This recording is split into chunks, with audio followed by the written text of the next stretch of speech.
Good morning, this is Bloomberg Daybreak Europe. I'm Tom Mackenzie in London. These are the stories that set your agenda. Chinese stocks weigh on Asian markets after retail sales come in below all estimates, highlighting the need to boost demand in the world's second largest economy. France's new Prime Minister, François Bayrou, is set to meet the national rallies Marine Le Pen today. As he looks to form a new government, Moody's becomes the latest credit agency to downgrade the nation's debt. Plus, German Chancellor Olaf Scholz tables a confidence vote that he knows he will lose, triggering a snap election. We will be live in Berlin.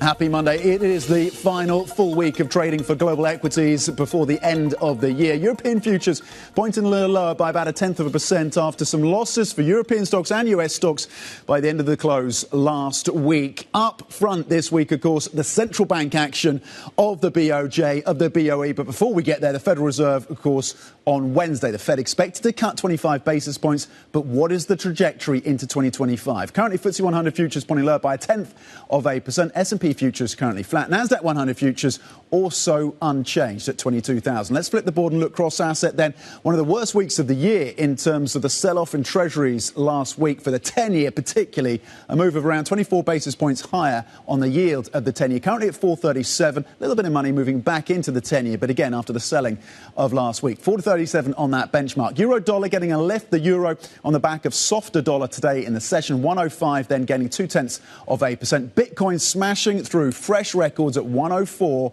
It had been above 105, 105,000 for the cryptocurrency. This on news that MicroStrategy, seen as something of a play on crypto, will be included in the Nasdaq 100 benchmark. Brent trading at $74.14 after some strength that came through last week, currently down by 0.5%. Let's check in on the Asian markets as well. Front and centre, of course, is the data out of China with the snuffiness in the retail sales and what that tells us about the weak consumer in China, even as some of the housing metrics start to show some improvement, reflecting then across the Asian session, the benchmark MSCI Asia Pacific Index currently down 0.3%. The benchmark over in mainland China, the CSI 300 dropping 0.5%, and over in Korea, the impeachment of the president there currently lower by 0.3% on the Kospi, but you have a little bit more near-term certainty in terms of the politics. We wait for the court ruling on that and how that proceeds in terms of the electoral prospects of the opposition in Korea as well. Over in Japan, the Nikkei at 39,000, currently flat on Japanese equities. Let's get back to the data story out of China, though. The retail sales growth unexpectedly weakening last month, highlighting the urgency for Beijing to further encourage residents to spend. How many times have we heard that before? Let's bring in Bloomberg's Alan Wong standing by for the details. Alan, what stood out to you in terms of the data drop of today out of China? What stood out was that retail sales rose just 3% in November compared to last year. That's coming down from 4.8% in October and showed just how short-lived the late September stimulus bonanza was in terms of boosting domestic consumption. It's lower, as you said, than all of the forecasts that we had from more than 20 economists. And the other number that I would flag is that industrial production was steady and was relatively robust. But we know that that's partly because factories are benefiting from orders that are front-loaded because of people trying to avoid the tariffs, whatever new tariffs that the new Trump administration might impose on Chinese goods. And it's a reminder, as we said, that officials in Beijing, according to the views of many economists, need to step up with additional support. What are we expecting as we lead into 2025, Alan? We're expecting imminently some cuts in the interest rates, the reserve requirement ratio. Those things have more or less probably been priced in already by the market. But the Chinese policymakers have signaled more measures to come. But those will be mostly for supporting growth in next year. And what's very noteworthy from last week's meeting of top officials was that China is now promoting measures to boost domestic consumption, and they use very strong language on that front. that'd be interesting because the retail figures show that private demand remained very weak. And because of potential headwinds to China's exports in the next 4 years, boosting domestic consumption has become more important and a focal point of policymaking. Bloomberg's Ali Wong on the data out of China and what it could mean in terms of the policy responses. We continue to wait for details. Maybe next year is the year when we finally talk about the details of that stimulus rather than the broad strokes of it. Alan, thank you. To France now, where the Prime Minister, François Bayrou, newly appointed, of course, will meet with the far-right leader, Marine Le Pen, today, kicking off an effort to form a government that can push a budget through a divided parliament. Eleonora Mavredi from Bloomberg Economics joins us with more. Eleonora, what does that mean then for the deficit next year? We're at around, 6% this year? And what could the special law mean for the government's finances? What are the financial and budgetary implications of a new government that Bayrou will be trying to form? Well, the new Prime Minister will face the same fragmented and polarized National Assembly like his predecessor, and that would likely limit his ability to pass any significant or big fiscal plans. What practically this means that time is running out to pass the 2025 budget, so the Parliament will have to most likely pass a special law by the end of this year to roll over the 2024 budget. We estimate that this will be consistent with a meaningful austerity, but the budget will still remain wide in 2025. So we estimate budget will settle around 5.4% of GDP, down from 6.1% this year.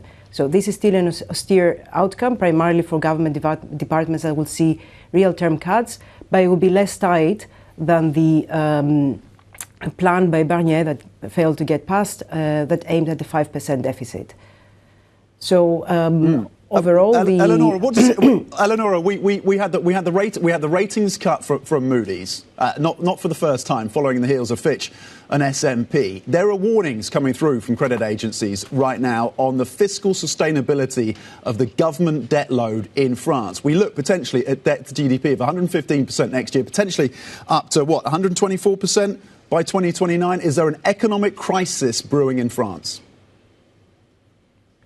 Well, we think that a prolonged political crisis is probably not leading to a massive economic turmoil, because the government can roll over the 2024 budget into next year. But still, in the long term, the fiscal sustainability outlook seems very precarious.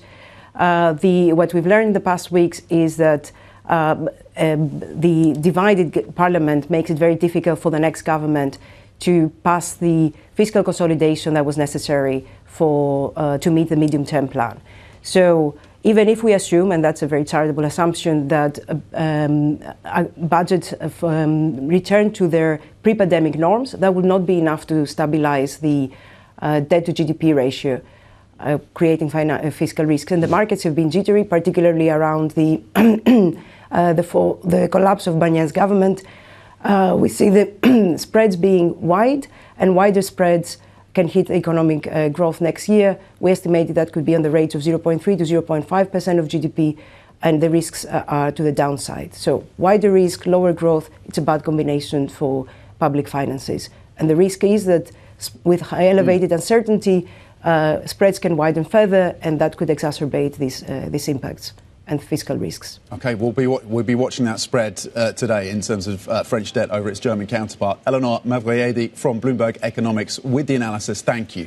Now, traders are adjusting their positions ahead of a week of packed with central bank decisions, of course. Taking central stage is the Federal Reserve on Wednesday, before, of course, you get the BOJ and then the BOE. For more, let's bring in Bloomberg's Valerie Teitel. Valerie, talk to us about what we're expecting then from these central banks in the final week, really, for central bank action of 2024. Yeah, final week for central bank action, maybe the final week of liquid trade for the year. We have quite a busy week when it comes to those central banks, with the Fed on Wednesday, the Bank of Japan and the Bank of England on Thursday. Now, the BOE and the BOJ expected to hold interest rates. Now, the fireworks could come from the Federal Reserve on Wednesday. They're widely expected to cut rates, Tom, but the detail will be in their projections. Just how many cuts do they pencil in for 2025 in that dot plot? Now, it's interesting to note that the Fed is meeting amidst quite a weakness in the Treasury market. If we can flip on, just take a look at how the Treasuries have traded last week, because it was quite a bruising week for the Treasury market. There was really no clear catalyst for this, Tom. It was a very orderly sell-off, but the 10-year Treasury yield had its worst week of 2024, rising nearly 24 basis points on the week. A lot of speculation on what's driving this. The answer wasn't really clear, but the Fed cutting amid a still strong economy with inflation still not back to target is perhaps hinting that there's more weakness for the Treasury market to come. But before we get to the Fed on Wednesday, we have to get through the flash PMIs today, with notable attention on the European PMIs. Remember, last time around, they came very disappointing. We saw that weakness in manufacturing really spreading into those services components. It's notable that all three of the main composite indicators are in contraction and are expected to stay in contraction. That's across France, Germany, and the wider Eurozone composite. Now, while the sentiment across Europe is quite sour, the one asset class that is not seeing any sour sentiment is Bitcoin. We hit a fresh record high overnight in the Asia session as it crossed the 106 handle. Bitcoin is having its best weeks, some of its best weeks of the year. It has now risen for 7 weeks in a row, Tom. A lot of the positivity coming around the deregulation of the Trump administration, still pushing this Bitcoin price ever higher. Yeah, look at that. 105,000 on Bitcoin, 7 straight weeks of gains. Valerie Teitel, thank you very much indeed. Breaking down the moves around Bitcoin and, importantly, the central bank action as well. With an eye on the PMI data out later today. Talking of which, here's what else to mark on your calendar then. We do get that PMI data, and Valerie's just illustrating why that is consequential for us. That comes out later today. On Wednesday, it's the Fed rate decision, of course. Expect to go 25 basis points. Basically, you have the Fed, yes, they will cut. The BOJ, maybe, not so sure. The BOE seems unlikely. Thursday, BOJ, BOE, those are the rate cuts in that order. BOJ first, then the BOE. A little bit of uncertainty on the BOJ, seen as though they can wait. The BOE, despite the softness in the economy here, seemingly positioned to hold pat. That is the expectation. You can get a roundup of the stories you need to know to get your day going in today's edition of Daybreak. Terminal subscribers can go to DAY.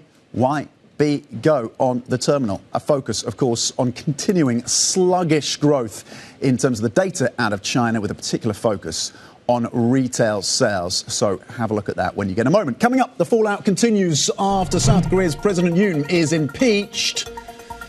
We will bring you the latest out of Seoul next. This is Bloomberg.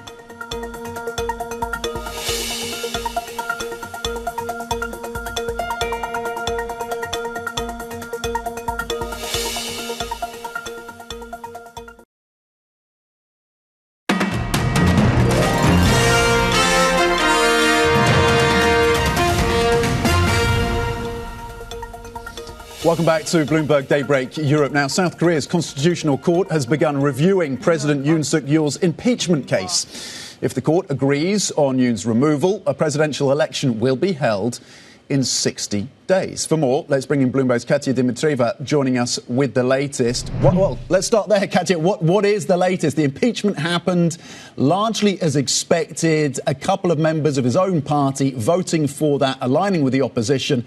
The impeachment's gone through. What next then for South Korea and its leadership? Well, the impeachment happened. The prime minister has now assumed duties of the president as Yoon is relinquished of those duties following the impeachment.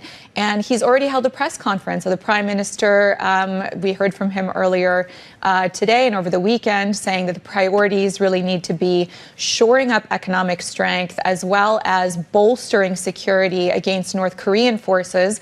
You'll recall that that was the whole reason that we entered this whole situation, with President Yoon saying that was the reason, or one of the reasons, for triggering martial law. We're now entering the second week of this political upheaval with just a bit more certainty after the weekend's events. And now what comes next is the Constitutional Court has to make a ruling. And as you said, they began deliberations today. We now know, as of about an hour ago, that December 27th will be the first hearing date. And it usually takes about 180 days. It'll probably be, if history is any guide, about half of that time. And they have to rule essentially whether they agree with policymakers or they don't. If they agree with policymakers, as you said, it would trigger an election. If they don't agree with them, then that's kind of an open question for Yoon.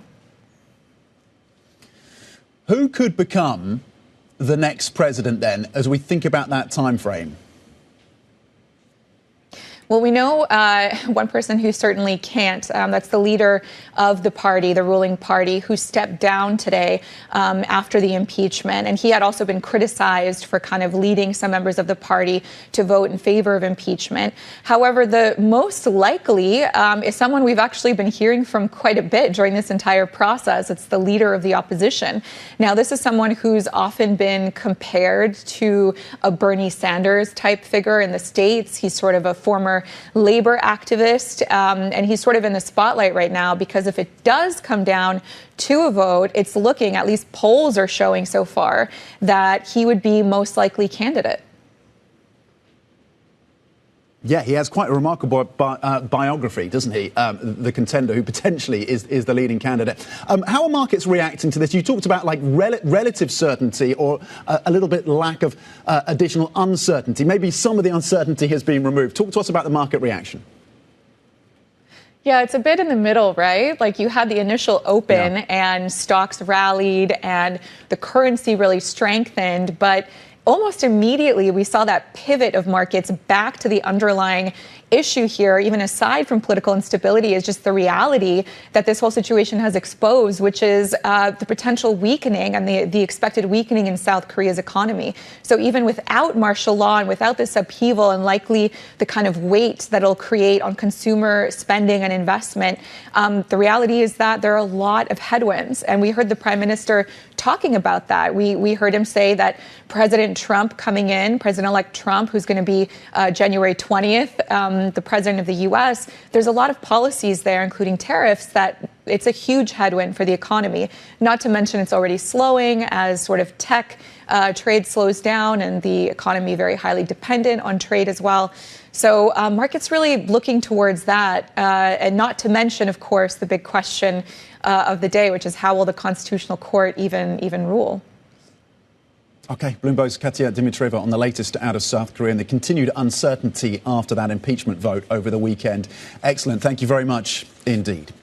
Coming up, Israel's cabinet approves plans to encourage demographic growth in the Golan Heights. The latest from the Middle East is next. This is Bloomberg.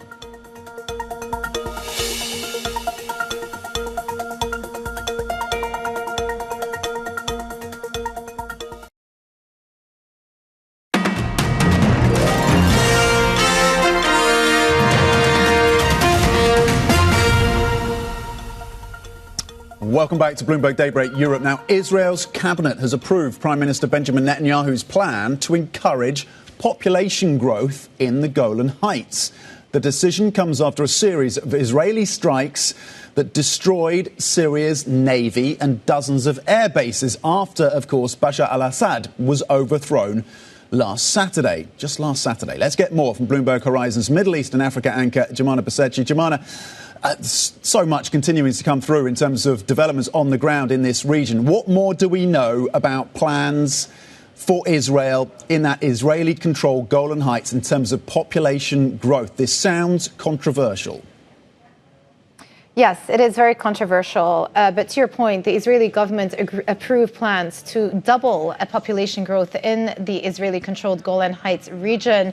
The Israeli Prime Minister Netanyahu is saying it is a necessary step because a new front has opened up on the Syrian border, although they don't want to engage in direct conflict with Syria. But the region itself is a very disputed region territorially, namely because it was effectively seized by Israel in the 1967 war, became annexed in the early 80s, and most of the international community still recognize it to be under the sovereignty of Syria, with the exception, of course, of Israel and the U.S., because back in 2019, under the Trump administration, U.S. formally recognized Golan Heights as part of Israel's sovereignty. So yes, a very contested part of the world, but just is another example of how Israel has moved to sort of consolidate security in and around the borders with Syria since the fall of the Assad regime. We were talking about further land incursions that they've made into the demilitarized buffer zone beyond the Golan Heights, hundreds of airstrikes taking out key military infrastructure. The IDF estimate that 80 to 90%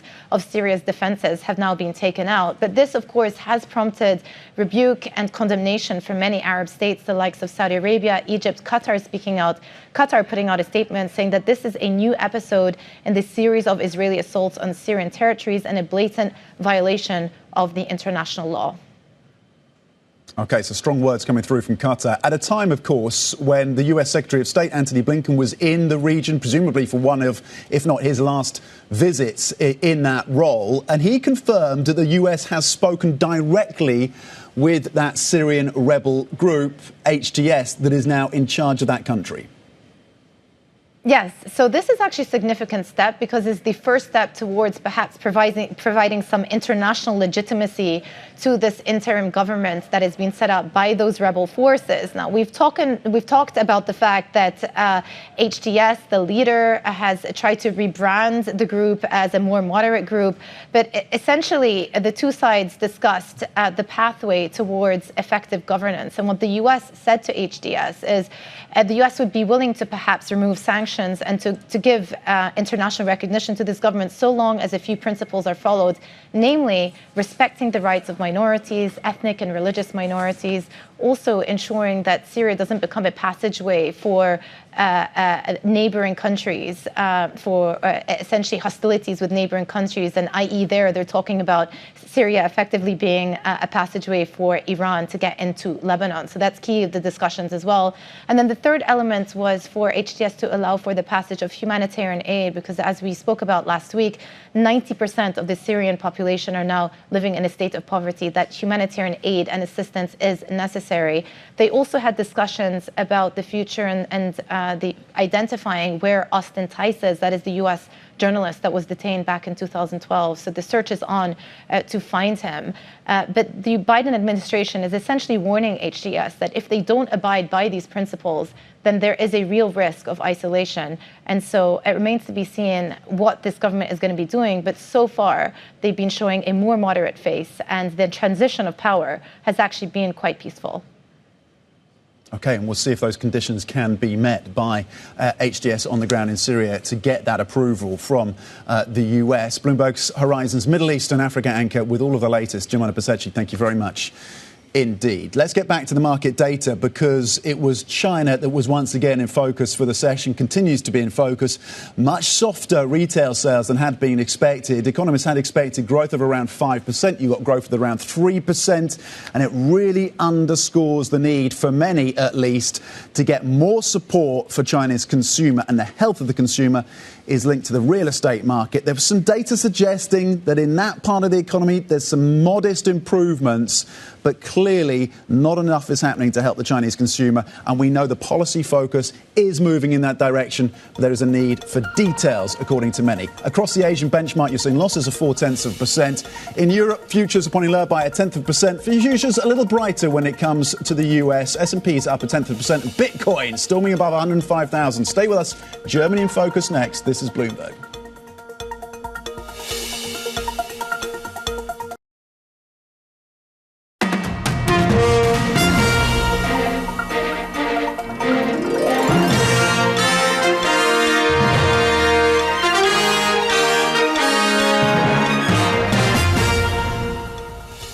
Good morning, this is Bloomberg Daybreak Europe. I'm Tom McKenzie in London. These are the stories that set your agenda.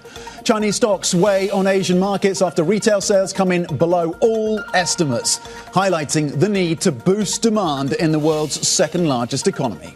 France's new Prime Minister, François Bayrou, is set to meet the National Rally's Marine Le Pen today as he looks to form a new government. Moody's becomes the latest credit agency to downgrade France's debt.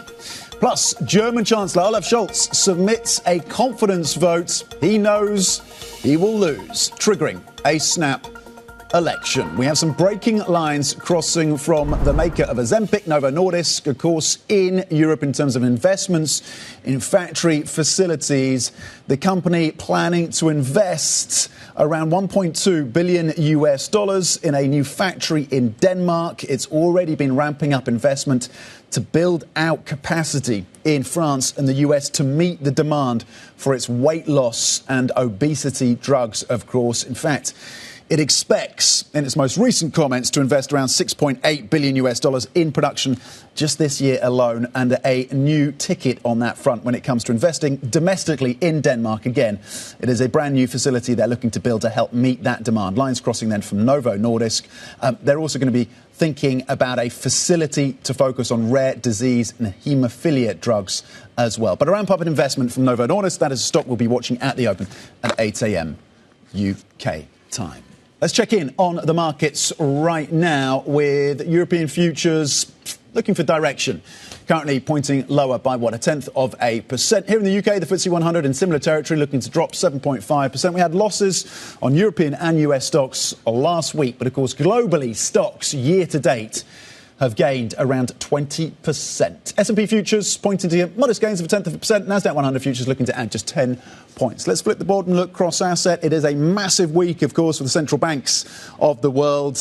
And you will be getting, of course, up front and centre, the Federal Reserve on Wednesday expects to cut by 25 basis points, followed by the Bank of Japan, and then the Bank of England, which is expected to stand pat despite the weak economy here in the UK. The US 10-year yields a new 4.38 after yields jumped around 20 basis points, 24 basis points last week. There was a sell-off on the benchmark 10-year as markets readjust to maybe a less aggressive action from the Federal Reserve. Euro dollar at 105 on softer dollar. The single currency is gaining 0.1%. Bitcoin smashing through 105,000, up 2.3% now for the cryptocurrency, on excitement once again around the prospects of regulatory loosening in the US and MicroStrategy being included in the Nasdaq, a hedge or at least a play when it comes to the crypto space, that company. Brent trading at 74.24, currently down 0.3%. Let's check in on the Asian markets. Yes, the focus is on the Chinese data, and a reminder that the consumer remains underwater and under pressure, with retail sales growth coming in much lower than expected.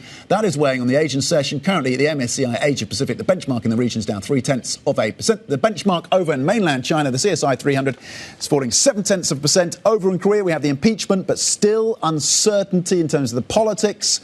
The Supreme Court has to rule on that impeachment, and then you get elections, so it's a long time frame and lots of volatility possibility. Kospi and Korean stocks currently down 0.2%. The Nikkei over in Japan is flat as a pancake. Right, German Chancellor Olaf Scholz faces, nearer to home now, a confidence vote later today, likely to pave the way for a snap election early next year. Scholz has become increasingly unpopular as concerns over the country's economy have risen. Today's Big Take looks at why Germany is unravelling just when Europe needs it most. For more on this, let's bring in our German correspondent, Bloomberg's Oliver Crook, joining us out of Berlin. Ollie, take us through what happens today and how it sets us up for that election, likely then in February of next year.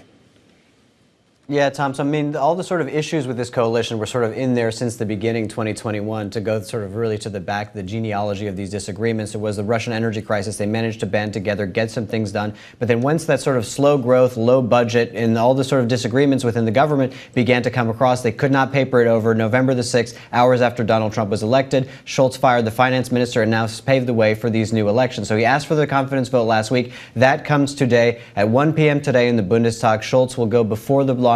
He will make a 25-minute speech. Then there will be 2 hours of debate, followed by a roll call, and we'll get the result of that at about 4 p.m. Local time here, about 3 p.m. UK time. And the expectation is, of course, that he will lose this vote of no confidence, that there will not be confidence in the Chancellor. And this is all sort of part of the choreography to set up that election that is destined to be on February the 23rd. And when we look at the polls of kind of what to expect from that election, we have seen them sort of solidify here, with the CDU really holding their lead at 31%. the AfD really holding at about 20% of the vote. The SPD, Scholz's party, actually doing a little bit better, up at 18% now, and really making the most likely outcome, the sort of grand coalition, this arrangement we've seen very many times in German politics of the CDU and the SPD, but we'll have to see when we get a little bit closer, because things, of course, could change over the next 2 months. It's the sort of only country where a snap election takes about 4 months.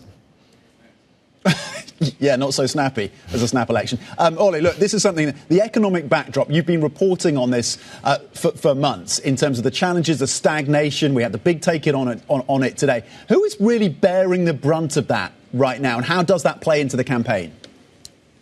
Yeah, so Tom, it's really interesting. So just looking at some of the figures that we crunched in that big take about the sort of talking about the pre-pandemic trend and what we actually got in Germany. And so they're talking about 5 percentage points of growth that were lost since the beginning of the pandemic to today, because that trend really broke. And that trend really broke for a number of reasons, not least of which the sort of absence of Russian gas, the export markets really collapsing for a number of German countries, labor costs being very sort of uncompetitive. But when you think about it, we also had this from Bloomberg Intelligence crunching the numbers. The decline in national competitiveness means that every household is worse off by 2,500 euros every single year. And when you think about the sectors that has hit predominantly, it was initially the chemicals, it was initially heavy industry. That, of course, has trickled into the auto sector. We've talked about that a lot, Tom, over the last few months. If you look at the Fortune 500 companies in Germany, though, just this year, they are laying off 60,000 people so far. And that is to say nothing of still what we might get from Volkswagen, which is anywhere from really 10,000 to 30,000. So this is really sort of at the center of this political discussion here in Germany. And really, at the end of the day, countries that have been rich for a very long time do not like getting poorer. And you see the consequence of that, particularly in the political sort of arena, where you see a lot more people going to the far right and the far left. And that has really been a major story of this election going into February 23rd. OK, Olaf Scholz on the ground for us in Berlin. Thank you very much indeed on the confidence vote leading up later today out of Germany, of course, and the implications of that economic stagnation on the politics of the nation. Ollie, thank you. Later at 7:30 a.m. UK time, by the way, we'll be staying with that story. We're going to be speaking with Wolfgang Munchau, who has just published a book exploring Germany's economic decline. So stay with us for that conversation as well. Timely. Investors are bracing now for the biggest week of the last big week of monetary policy this year, with the Federal Reserve, of course, taking centre stage with its decision on Wednesday. Very pleased to say I'm joined by Marija Veitmane, head of equity research at State Street Global Markets. Marija, thank you for joining us. How are you thinking about the central bank action of this week and how that informs your views as you position to year end, a year when global stocks have added about 20%? I mean, central banks have been very, very helpful in 2024 as they start cutting interest rates, particularly Fed, when economy was still strong. So that has been a very significant support for stock market. And I mean, we continue to see generally path of still policy normalization, which is supportive for equities. I mean, there is no other way just to think about it. Are we overestimating, though, the ability, Marija, for the Fed to go as aggressively as some may be assuming next year, given the inflationary risks of an incoming Trump administration? Okay, fair enough. We know that Central Fed is normalizing policy. Rates are being cut. I mean, how far they go, there is a bit of a debate there. But I think what's really important, and I think that's really big debate for fixed income market. For equity market, what we know is Fed started cutting interest rates where economy was still fairly resilient, and they're trying to get ahead of it. I mean, normally when central banks start cutting interest rates, we're already in recession or getting very close to recession. What Fed is trying to achieve is that avoid that and create this, what we all want to see, the soft landing and a lack of kind of very sharp slowdown, and then kind of economy continue to get stronger. And I think that's really the driver for equity markets. For fixed income market, yes, we can worry about how deep they go and how quickly they go, but for equity market, the avoidance of recession is really the key driver. Marija, just very top level, do you think we can repeat the gains that we've seen this year next year? I mean, we had a very, very good year in 2023. Now we had a very, very good year in 2024. I we still expect stock market to go higher, but what is really important is kind of the mix of stock market drivers. So this year a lot of it came from policy normalization. That would be kind of multiple expansion would be harder. But so what we need to rely on is earnings and where earnings can grow the fastest. And I think for areas where earnings are going to grow faster, which to our mind is still US, we can still see very, very solid growth. And you're sticking, as you say, with the current winners and the momentum trades. What do you say to those who flag positioning risk in those mega cap tech names, which you favour and which have served you pretty well, presumably this year? I have to say we kind of in the market known to be specialists in market positioning and consensus looking at our custodial database. Yes, those positions are very extended. But what I would say to people who worry about it, they're extended for very good reasons. So we see very, very strong correlation between investor positioning and margins, return on equity. So in a way, investors owning a very high quality asset, there is a huge underweight in sectors and regions where earnings are slowing, where earnings are underperforming, but margins are tightest. That's what investors underown. So yes, I mean, tech sector is very crowded. Yes, it is expensive, but it's crowded and expensive for a good reason. That's where we see quality. So if anybody is worried about any kind of political uncertainty, any risks to the market, in a way, tech is kind of your safer play. Okay, and you've been consistent on that view for some time, Marija. Talk to us about fading the Trump trade then. You want to fade oil, you want to fade banks, you want to fade small caps. Why? I mean, small caps probably is my biggest kind of, I mean, I wouldn't say pet hate, but the biggest concern, because small cap companies, they're really, at the moment, they're struggling with their profitability. I mean, my favorite chart in my presentation is a proportion of companies that are loss-making is a quarter of a small cap index. Those companies are really, really struggling with very high interest rates. So for them, yes, more growth-centric environment is great, but what they really, really need is cutting interest rates and very aggressive cutting cycle. And as we kind of discussed earlier, maybe we're getting, well, maybe not to the end, but we're substantial way in. And the cost of borrowing for small cap companies is still quite extended. And those companies have very, very small margins, very tight margin, average profit margin for Russell 2000 companies at 1.4%. So unless you have very, very sharp decrease in interest rates, those companies are struggling. So this positive sentiment we've seen post Donald Trump election, yes, it supported multiples, but earnings need to improve. And that's the point I keep making to my clients. You have to buy companies with better earnings. And that's tech. It's not small cap. Is it the earnings story then that puts you off Europe? Because I'm looking at the ECB with rates expected to drop below 2% by what, the second half of next year, below 2%. When you get potentially additional fiscal stimulus from any new German government, you get the support from the ECB, and stocks in Europe are looking cheap. What is not compelling, or what would you need to see specifically to turn positive on Europe? Yeah, absolutely. It's earnings. I think that's the only message I'm giving to clients now is earnings. And I think, you're absolutely right. European stocks are big underweight in investor portfolio. But what is really interesting, if you look at history of investor holdings in European stocks, is that they only increase positions when they expect earnings expectation in Europe to improve and improve significantly, and preferably earnings expectation to be in Europe to be higher than the rest of the world. This is really not something that's, likely to be on the card this year. So Europe maybe it will slow down not as fast as kind of consensus expect if we get this policy support, which is again very, very questionable given the kind of political uncertainty. Okay, Marija Veitmane, Equity Research Head at State Street Global Markets. It is all about the earnings story, and for now, the US has it versus its European counterparts. Marija, thank you for the market analysis. At 9:30 a.m., by the way, UK time, we're going to be dissecting Europe's economic challenges with the European Investment Bank President Nadia Calvino.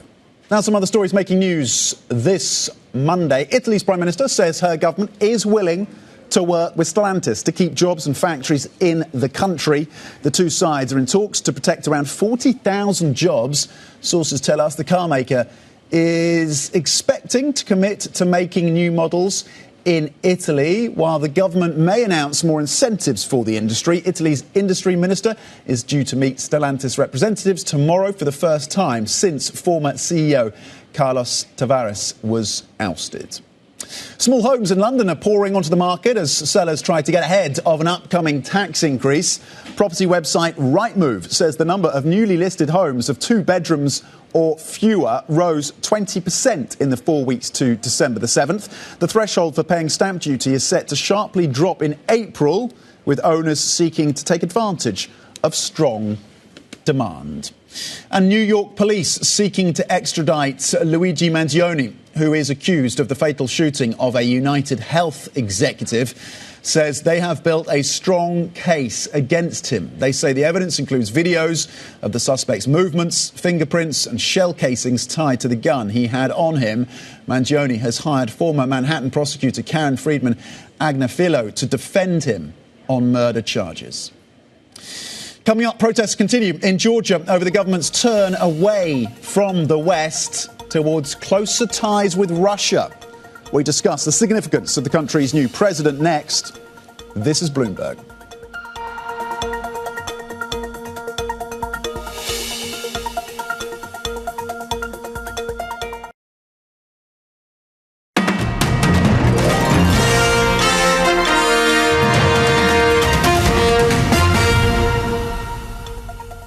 Welcome back. Now, Georgia has selected Mikhail Kavalashvili as its next president. That's as protests backed by the current head of state continue over the government's turn away from the West towards Moscow. Bloomberg economy and government editor Greg Sullivan joins us with the details. Greg, what is behind these protests then and the opposition's criticism? Yes, so there have been protests for weeks happening in Georgia. Broadly, the protesters are upset about the country's turn away from the West and toward closer ties with Moscow. But specifically, the October parliamentary elections were an impetus for the protesters. Demonstrators say those elections were marred by fraud, and even the president who has backed the protests, the current president who has an European bent, has said that she's the only remaining legitimate institution in the country. Now, the parliamentary protests are important because they allowed the ruling Georgian Dream Party to extend their rule for 12 years. Immediately after claiming victory in those protests, they suspended EU membership talks for 4 years, which breathed new life into the protests. The parliament dominates the Electoral College, which elected Kavalashvili over the weekend. That, of course, was the ruling party's candidate. What do we know about Kavalashvili? I mean, he played for Man City. He was a footballer. What political credentials does he have? What turned him towards Moscow politically? And what could he mean in terms of the future of Georgia? That's right. He was sort of internationally relatively unknown. Of course, he's known within the country. Before politics, as you said, he was a footballer with a stint at Manchester City. But more recently, he's been a right-wing lawmaker in the country's parliament. He's been very critical of the West. He's known for aggressive and harsh statements. And in a lot of ways, we can read this election of Kavalashvili as a solidifying of the government's position, turning away from the West and toward Russia. They've already been trying to mend ties with Moscow, and this definitely represents a continuation of those policies. OK, very important, significant in terms of the geopolitics of that region. Bloomberg's Greg Sullivan, thank you very much indeed. Plenty more coming up. We're going to give you details, of course, in terms of what to expect from the Federal Reserve. We have some terminal charts to break that down. And as well, the concentration risks in US stocks. US households, very bullish, on record levels. There's plenty more coming up. Stay with us. This is Bloomberg.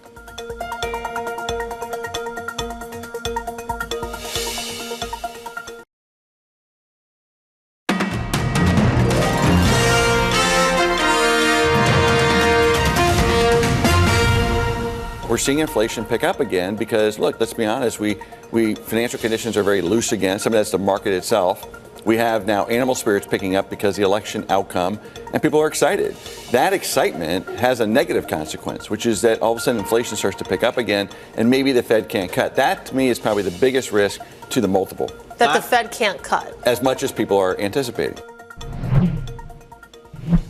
Morgan Stanley chief US equity strategist Mike Wilson on the biggest risk for him is that inflation comes back and the Fed does not cut as much as the markets are expecting. Bring it to this week, of course, Wednesday, that decision. Markets expecting that to be locked and loaded in terms of 25 basis points, but push out then into 2025. And there is a bit more uncertainty now. Maybe they hold in January. Expectations that by October you get fewer than 3 25 basis point cuts from the Federal Reserve. But we'll see how that adjusts, of course, as the data comes through. We did see that sell-off, particularly in the 10-year last week. Yields up more than 20 basis points. That adjustment is happening as markets start to take into account maybe the inflationary policies of the incoming Trump administration. But Wednesday seems to be locked and loaded for 25 basis points. The commentary, of course, from Jay Powell will also be crucial in terms of steering into next year. And, of course, the lower rates is tied into what we've seen in terms of the US equity performance year to date. Let's flip the board and have a look in terms of households stateside being long. The most long they've been on US stocks, in fact, on record. It's not just households, though. It's also corporates and financials and foreigners as well. So that raises the questions, foreign buyers, that raises the question, of course, as to whether or not there is much more headwind or headroom for further upside, given the gains of this year and last year for US stocks, given how long households are, as well as corporates, financials and foreign buyers. So just take that into account. Let's flip the board and have a look briefly in terms of the European story and the question marks about the French budget, of course, and the blowout in terms of the longer-term debt to GDP, looking potentially at 115% next year. Of course, that will change depending on what the budget comes through at, if Bayrou gets that across the line. But looking into 2029 then, expectations are on the current course, you could get to 124% debt to GDP in France, whereas in Germany it's a very different story, moving lower to 58%. And arguably, that needs to reverse, or at least meet somewhere in the middle. Many would say Germany needs to spend more, remove that debt brake, of course. Will any new administration, if we get one next year, change that spending dynamic in Germany? So that crocodile mouth shape there in terms of the debt projections around France and Germany is pretty pronounced. Later at 8:30 UK time, we are going to be speaking on that subject, by the way, with Wolfgang Monschau, who has just published a book exploring Germany's economic decline. Stay tuned for that interview. 9:10 a.m. UK time, we're going to be speaking with the chairman of ENGIE at the Conference de Paris at the OECD. And at 9:30 a.m. UK time, on The Pulse, we're going to be dissecting Europe's economic challenges with the European Investment Bank President Nadia Calvino. The opening trade, though, is up next. Stay with us. This is Bloomberg.